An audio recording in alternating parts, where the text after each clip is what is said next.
นักกีฬามอบคะแนน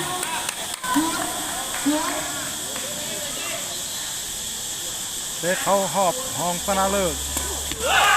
คะแนนครับเกิดว่าเซฟดีแต่บ่ข้าม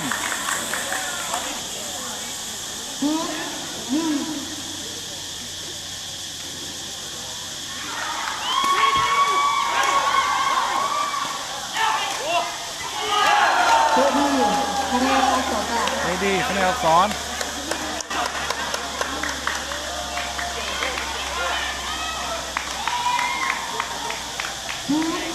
สอง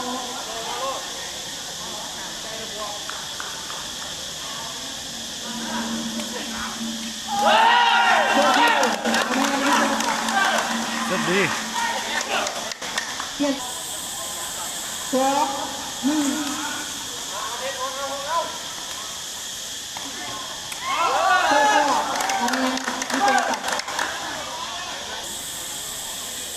คะแนนสอง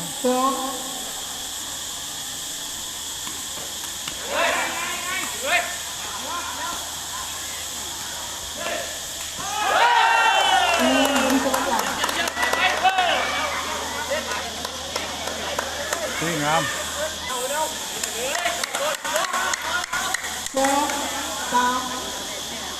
คะแนนสองก็สาม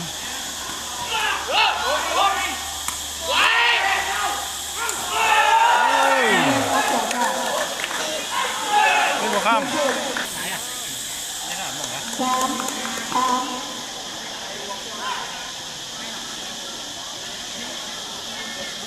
ได้ดี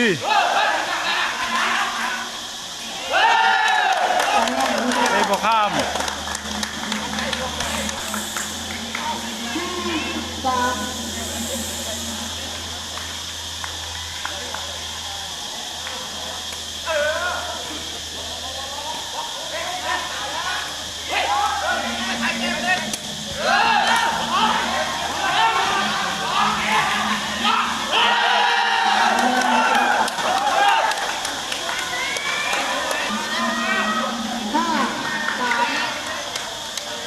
ปวสห้า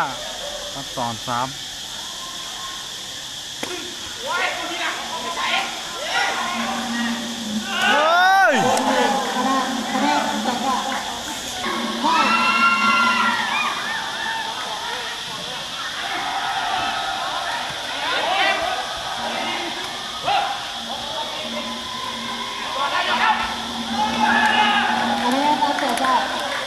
เกดีกีฬาพร้อม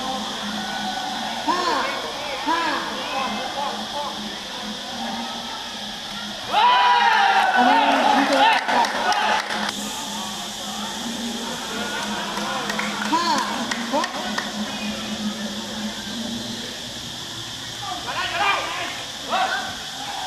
เก้าคะแนนครับเกิดจากว้าวหกค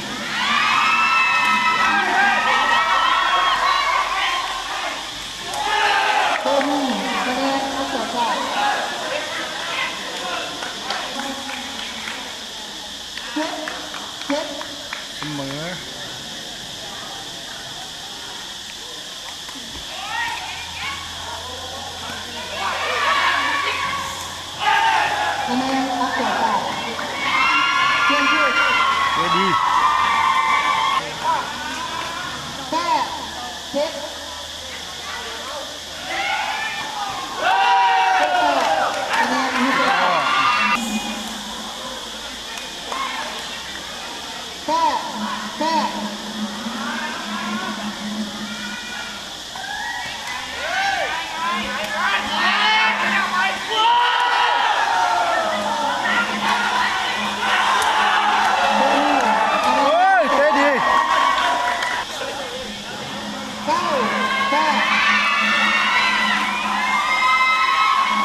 นนับเกิดค่ะ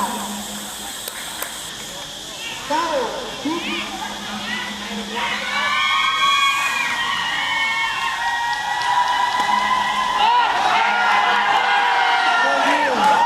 คะแนนนี้จะได้กลับมาดี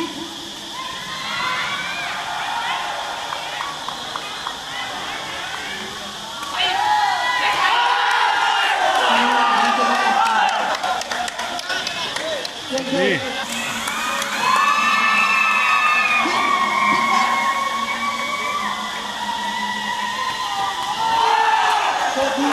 คะแนนนับเกิดค่ะ ดี คะแ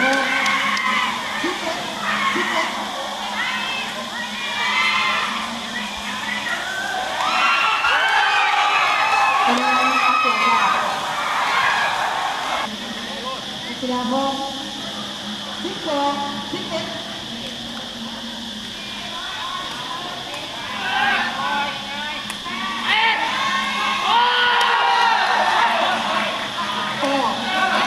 เฮ้ย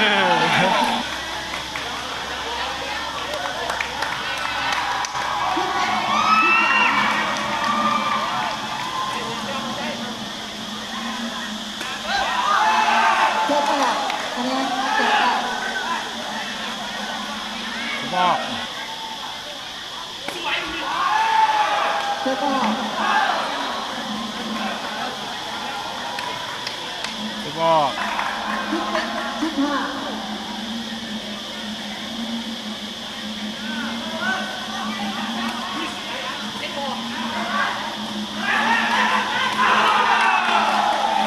ได้ดี เพียงคู่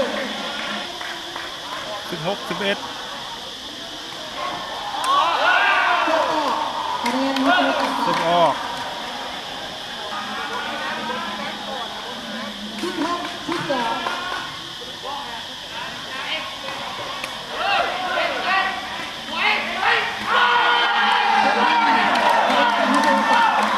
ได้ดี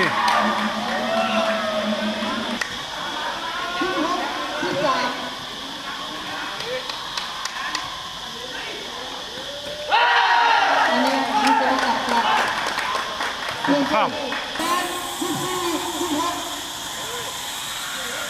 14 ต่อ 16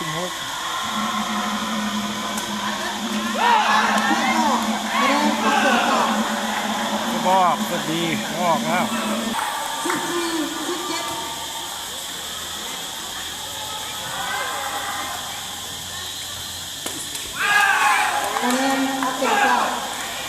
เลิกดีแต่บ่ข้าม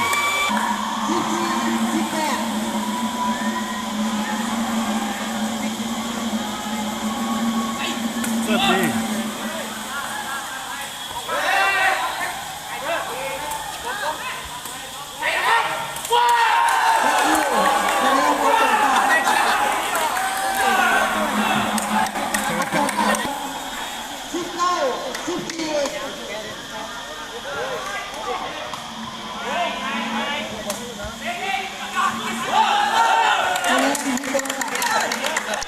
บอกดี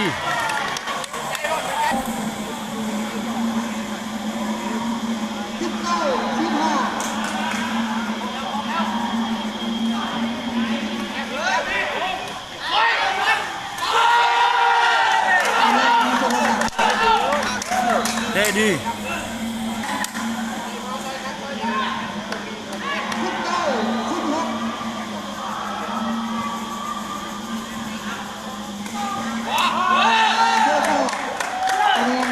เริ่มดีแต่ออก เพื่อนผู้17 19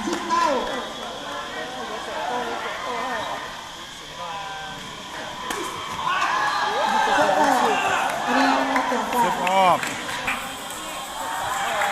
กีฬาบาดเจ็บดี17